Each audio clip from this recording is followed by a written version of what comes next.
Former Manila City Councilor Greco Belgica files a disbarment case against Ombudsman Conchita Carpio Morales, who is set to retire in 2018.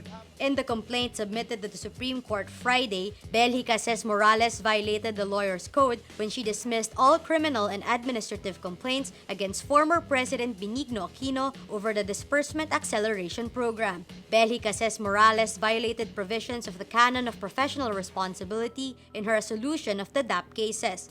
Morales earlier indicted former Budget Secretary Butch Abad only for usurpation of legislative power and cleared Aquino of all faults. A motion for reconsideration has already been filed with the Office of the Ombudsman. Belgica says Morales violated her lawyer's oath when she showed bias in favor of Aquino and when she failed to support the Constitution by depriving the right of the people to due process of law.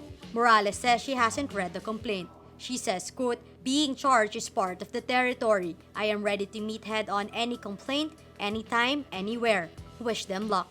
The Ombudsman Act of 1989 states that the ombudsman may only be removed if he or she is impeached or convicted of culpable violation of the Constitution, treason, bribery, graft and corruption, other high crimes, or betrayal of public trust. A disbarment case can be seen as an indirect attempt to remove Morales from office.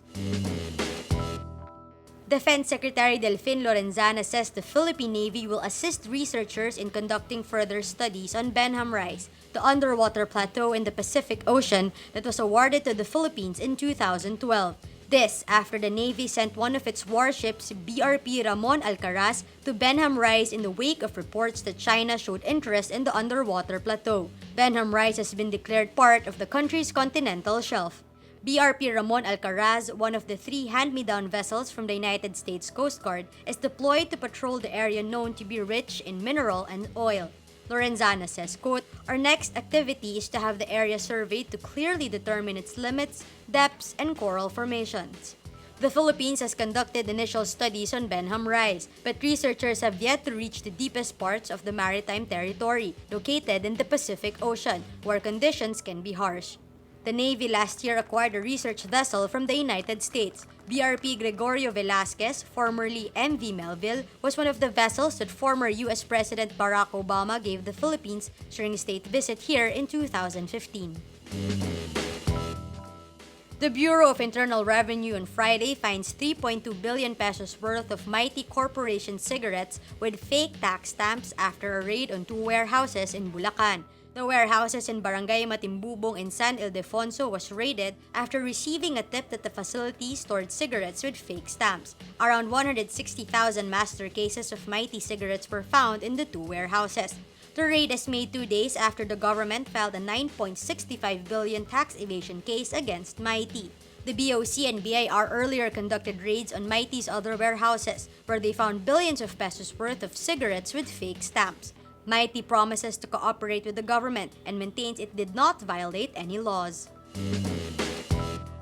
President Rodrigo Duterte will meet with Moro National Liberation Front Chief Nur Misuari and other Muslim leaders Friday in Davao City to discuss peace in Mindanao. He says he talked to Misuari on the phone Thursday about a preparatory document on a proposed federal system for the benefit of Mindanao.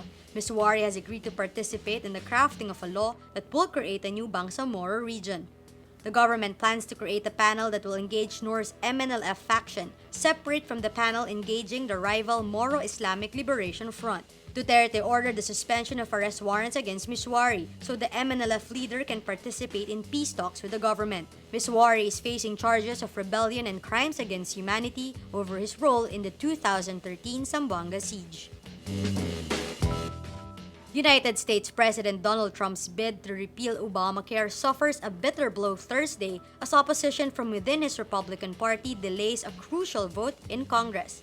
Trump repeatedly voiced optimism about convincing doubters to join his camp in dismantling the Affordable Care Act, but the votes for Trump's plan, dubbed the American Health Care Act, weren't there. North Carolina Representative Mark Meadows, chairman of the conservative House Freedom Caucus, says Republican lawmakers demand major changes to the plan. Meadows says, quote, "At this point, we are trying to get another 30 to 40 votes that are currently in the no category to yes." The White House says it expects a vote Friday and downplays suggestions that Trump failed to close the deal.